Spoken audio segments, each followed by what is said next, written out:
Twinkle. Aloha. How does it feel to be the village chief? I think for me, blessed. You know, I was the first one here out of 7 people. There's only 2 of us left here that has been here since 2003.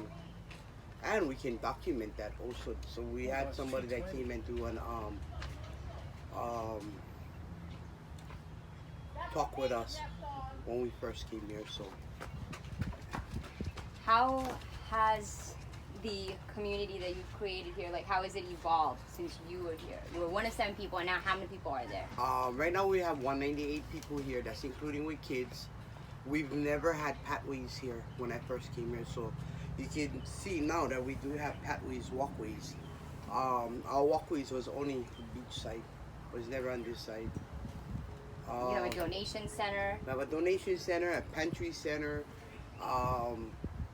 hygiene center.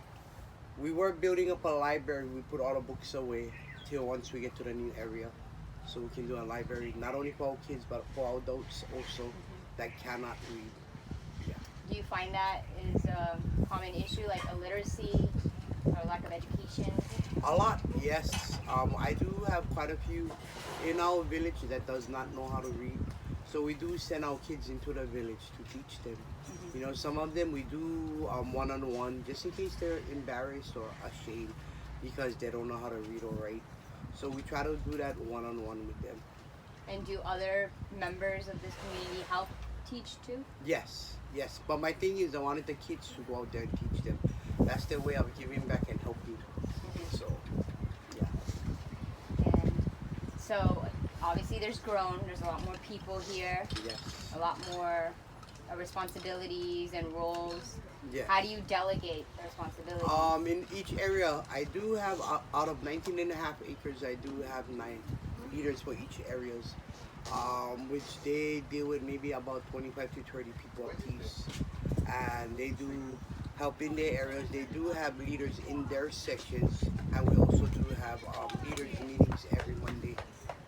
So Mondays, I do our meetings with our leaders. We talk and we share where we need to do improvements, how we need to do improvements, or if we can make one discovery day, meaning cleaning up one area, whether if it's in a village or outside of the village. How do you resolve conflicts and disputes? We usually sit down with each other. So you actually listen to the problems? Yes, I do. Yes, I do. To each problem, that's To it. each problem, you have to. You know, you can't just push it under the rug or anything. So what I usually do, if the leaders cannot come up with one solution, I'll come step right in. You know, most of the time it's just little things that is being said that they can handle. But everything is workable. We always come to a solution. Believe it or not, in the past, we had people who wanted to fight with each other, and I would let them get that right out of the system. The part I don't understand is right after that, they become good friends. Like, why couldn't we just talk about it, you know? But I do that also. I mean, this is reality, you know? This may not be the best place others may think it to be, but it's someplace for us. It's a place where we call home.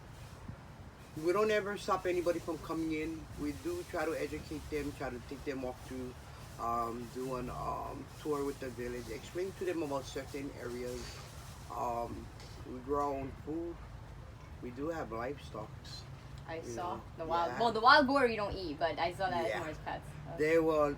My kids will not let them kill it. Once they give them a name, you can't. They ain't gonna let you kill them. They become pets. You know. So, yeah. But So you're very self-sufficient. yes, yes. We're gonna- We figure out things on our own, even for like if somebody needs something, if one of us have it, we'll give it. Most of the times I will buy it. We do recycling. Go out, we share. We just had our Christmas event, which almost each adult got to get one. Was received a $10 gift card, either for a meal from McDonald's, Jack in the Box, KFC, Taco Bell. Usually I give that to the kids. This was the first year I actually included the adults in it with one gift bag. So How did you get those donations? Did you go directly to the establishment, or did you pay for it? Friends and family. And we have one friend that lives up in the mainland, Ainsley. So our kids had a Christmas wish list, and she fulfilled it. All in the mainland, her friends had helped her and they mailed it to us. It's really sweet. Yeah, so we also and help community also. We had community come in also for Christmas gifts.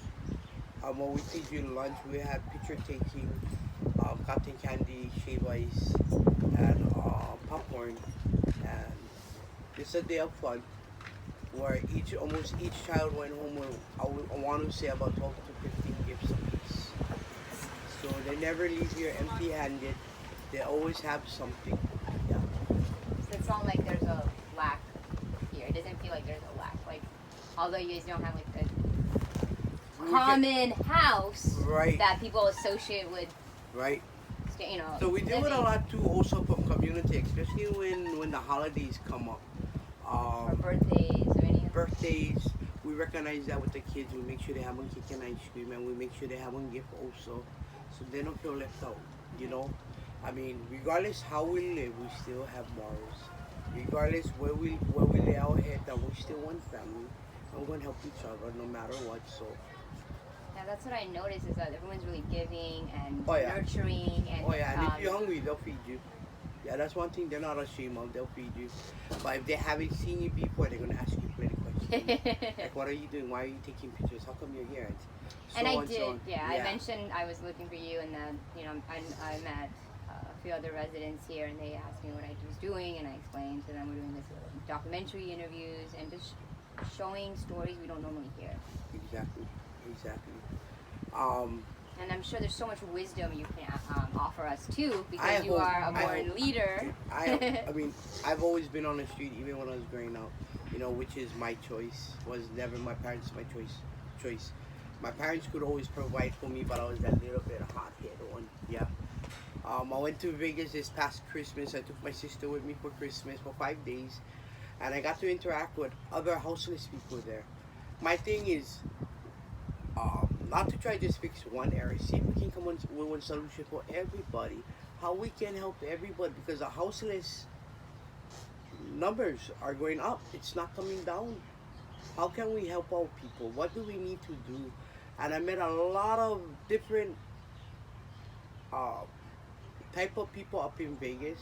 Sat down with them, did interviews with them. Also, we sat down and we had dinner, you know, and just talk. I mean, there's a lot of things that need to be created. We do have a lot of agencies out there that get paid because of people like us. But do your job, because you're not doing your job.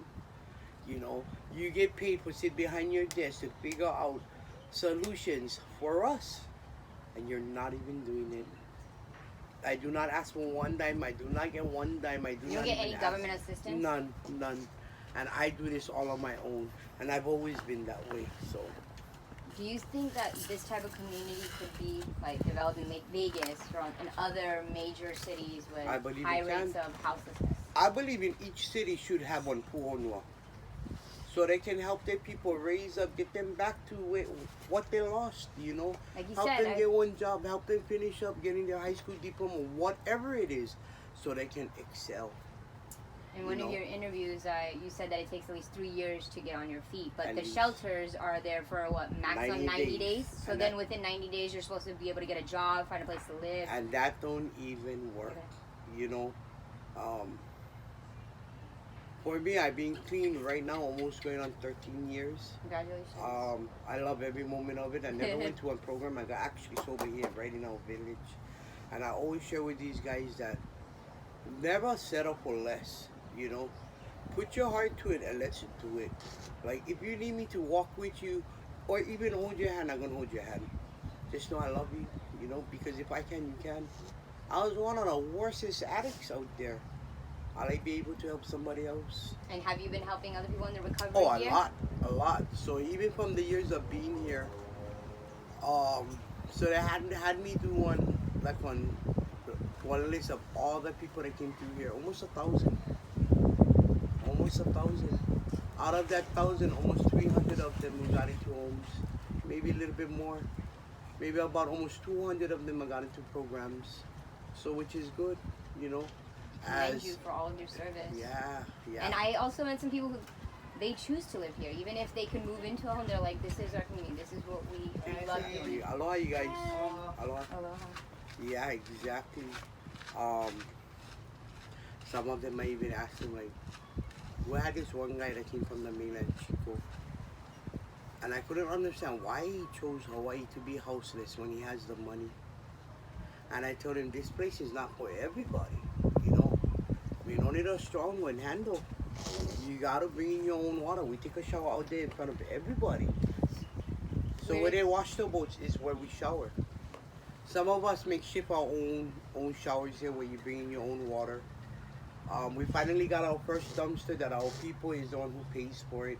So each encampment, each house, give $20 a piece to pay for our own dumpsters. So that's making us a little bit self-sustaining. The next thing we're working on is bringing in our own toilets. And that would be amazing.